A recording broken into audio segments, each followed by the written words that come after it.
ओम श्री गुरु सत्ताय नमः। सभी को प्रणाम।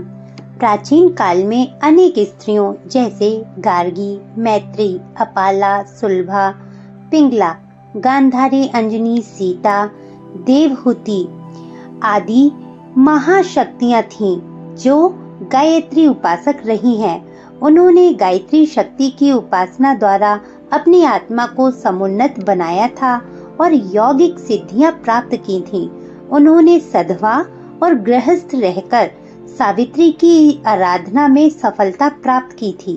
इन देवियों का विस्तृत वृत्तांत, उनकी साधनाओं और सिद्धियों का वर्णन करना अभी संभव नहीं।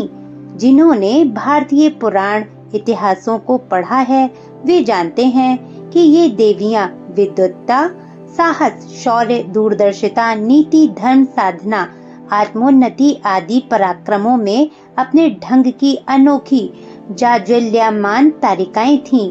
उन्होंने समय समय पर ऐसे चमत्कार उपस्थित किए जिन्हें देखकर आश्चर्य में रह जाना पड़ता है। प्राचीन काल में सावित्री ने 1 वर्ष तक गायत्री जप करके वह शक्ति प्राप्त की थी जिससे वह अपने मृत पति सत्यवान के प्राणों को यमराज से लौटा सकी। दमयंती का तप ही था जिसके प्रभाव ने कुचेष्टा करने का प्रयत्न करने वाले व्याध को भस्म कर दिया था। गांधारी आंखों से पट्टी बांधकर ऐसा तप करती थी जिससे उसके नेत्रों में वह शक्ति उत्पन्न हो गई थी कि उसकी दृष्टिपात मात्र से दुर्योधन का शरीर अभेद हो गया था। जिस जंघा पर उसने लज्जावश कपड़ा डाल लिया वही कच्ची रह गई थी और उसी पर प्रहार करके भीम ने दुर्योधन को मारा था। अनुसुईया ने तप से ब्रह्मा, विष्णु, महेश को नन्हे बालक बना दिया था। सती शांडिली के तपोबल ने सूर्य का रथ रोक दिया था। सुकन्या की तपस्या से जीर्ण शीर्ण च्यवन ऋषि तरुण हो गए थे। ऋषियों की तपस्या का इतिहास पुरुषों से कम शानदार नहीं है। ये स्पष्ट है कि स्त्री और पुरुष सभी के लिए तप का प्रमुख मार्ग गायत्री ही है। वर्तमान समय में भी अनेक नारियों की गायत्री साधना का भली भांति परिचय मिलता है और यह भी पता है कि इसके द्वारा उन्होंने कितनी बड़ी मात्रा में आत्मिक और सांसारिक सुख शांति प्राप्त की है। एक सुप्रसिद्ध इंजीनियर की धर्मपत्नी श्रीमती प्रेम प्यारी देवी को अनेक प्रकार की पारिवारिक कठिनाइयों से होकर गुजरना पड़ा है। उन्होंने अनेक संकटों के समय गायत्री का आश्रय लिया और विषम परिस्थितियों से छुटकारा पाया है। दिल्ली के एक अत्यंत उच्च परिवार की सुशिक्षित देवी श्रीमती चंद्रकांता जेरथ भी एक गायत्री की अनन्य साधिका हैं। इन्होंने इस साधना द्वारा बीमारियों की पीड़ा दूर करने में विशेष सफलता प्राप्त की है।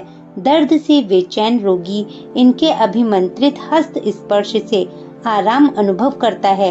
इन्हें गायत्री में इतनी तन्मयता है कि सोते हुए भी जप अपने आप होता रहता है।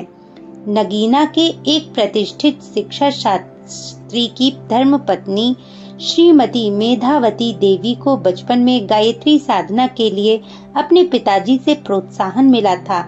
तब से अब तक वे इस साधना को बड़े प्रेम पूर्वक चला रही हैं। कई चिंताजनक अवसरों पर गायत्री की कृपा से उनकी मनोकामना पूर्ण हुई है। शिलोंग की एक सती साध्वी महिला श्रीमती गुणवंती देवी के पति देव की मृत्यु 20 वर्ष की आयु में हो गई थी। गोदी में 1 वर्ष का पुत्र था। उनको तथा उनके ससुर को इस मृत्यु का भारी आघात लगा और दोनों ही शोक से पीड़ित होकर अस्थि पिंजर मात्र रह गए। एक दिन एक ज्ञानी ने उनके ससुर को गायत्री जप का उपदेश दिया। शोक निवारणार्थ वे उस जप को करने लगे। कुछ दिन बाद गुणवंती देवी को स्वप्न में एक तपस्विनी ने दर्शन दिए और कहा, किसी प्रकार की चिंता ना करो, मैं तुम्हारी रक्षा करूंगी। मेरा नाम गायत्री है। कभी आवश्यकता हुआ करे तो मेरा स्मरण किया करो। स्वप्न टूटने पर दूसरे ही दिन से उन्होंने गायत्री साधना आरंभ कर दी। पिछले 13 वर्षों में अनेक आपत्तियां उन पर आईं और वे सब टल गईं। अब उनका बालक 19 साल का होकर बीए में पढ़ रहा है। 40 रुपए मासिक की सरकारी छात्रवृत्ति मिलती है और 75 रुपए के ट्यूशन कर लेता है। परिवार का काम ठीक प्रकार चल रहा है। गायत्री पर उन्हें अनन्य श्रद्धा है। हैदराबाद की श्रीमती विमला देवी की सास बड़ी कर्कश स्वभाव की थीं और पति देव शराब, वैश्यागमन आदि बुरी लतों में डूबे रहते थे। विमला देवी को आए दिन सास तथा पति की गाली गलौज तथा मारपीट का सामना करना पड़ता था। इससे वे बड़ी दुखी रहती और कभी कभी आत्महत्या करने की सोचती। विमला की बुआ ने उसे विपत्ति निवारिणी गायत्री माता की उपासना करने की शिक्षा दी। वह गायत्री माता जी की उपासना करने लगी। फल आशातीत हुआ। थोड़े ही दिनों में सास और पति को बड़ा भयंकर स्वप्न हुआ कि उसके कुकर्मों के लिए कोई देवदूत उसे मृत्यु तुल्य कष्ट दे रहे हैं। जब स्वप्न टूटा तो उस भय का आतंक कई महीनों तक उन पर रहा और उसी दिन से स्वभाव सीधा हो गया। अब वह परिवार पूर्ण प्रसन्न और संतुष्ट है। विमला का दृढ़ विश्वास है कि उसके घर को आनंदमय बनाने वाली माता गायत्री ही है। वर्षों से उनका नियम है कि जप किए बिना भोजन नहीं करती। वारीसाल यानी बंगाल के उच्च अफसर की धर्मपत्नी श्रीमती हेमलता चटर्जी को 33 वर्ष की आयु तक कोई संतान न हुई। उसके पतिदेव तथा घर के अन्य व्यक्ति इससे बड़े दुखी रहते थे और कभी कभी उनके पति का दूसरा विवाह होने की चर्चा होती रहती थी। हेमलता को इससे अधिक मानसिक कष्ट रहता था और उन्हें मूर्छा का रोग हो गया था। किसी साधक ने उन्हें गायत्री साधना की विधि बताई। वे श्रद्धा पूर्वक उपासना करने लगी। ईश्वर की कृपा से 1 वर्ष बाद उनके कन्या उत्पन्न हुई, जिसका नाम गायत्री रखा गया। इसके बाद 2-2 वर्ष के अंतर से 2 पुत्र हुए। तीनों बालक स्वस्थ हैं। इस परिवार में गायत्री की बड़ी मान्यता है।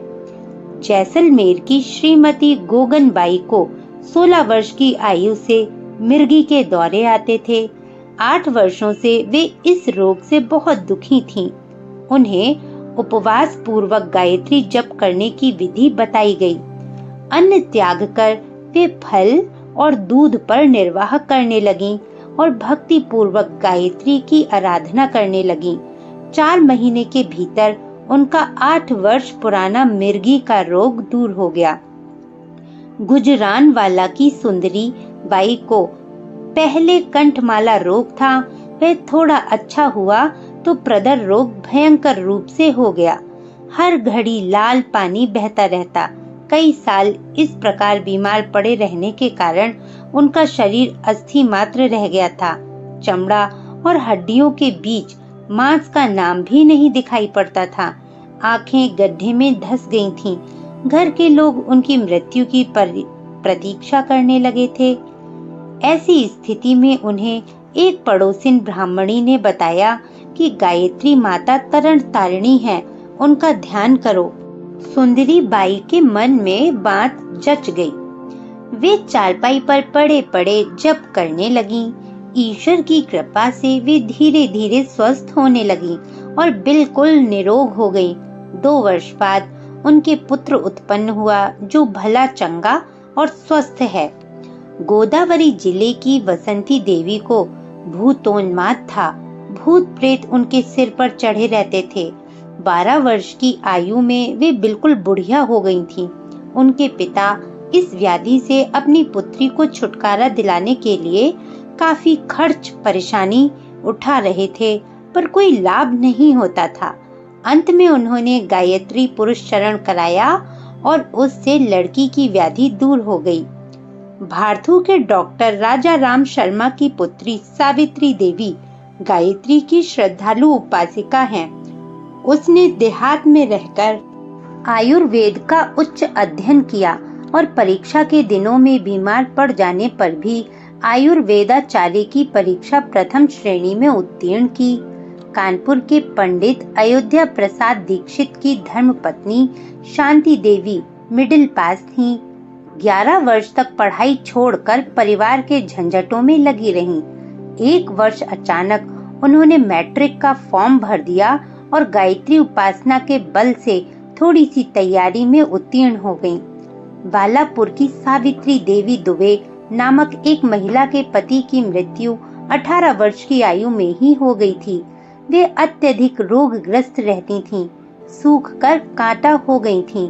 एक दिन उनके पति ने स्वप्न में उनसे कहा कि तुम गायत्री उपासना किया करो, जिससे मेरी आत्मा को सद्गति मिलेगी और तुम्हारा वैधव्य परम शांति पूर्वक व्यतीत हो जाएगा। उसने पति की आज्ञा अनुसार वैसा ही किया। अतः परिवार में रहते हुए भी उच्च कोटि के महात्मा की स्थिति प्राप्त हुई। वह जो बात जवान से कह देती थीं, वह सत्य होकर रहती थी। कटक जिले के रामपुर ग्राम में एक लोहार की कन्या सोनाबाई को स्वप्न में नित्य और जागृत अवस्था में कभी कभी गायत्री के दर्शन होते हैं। वह ऐसी भविष्यवाणियां करती है जो प्रायः ठीक ही होती है।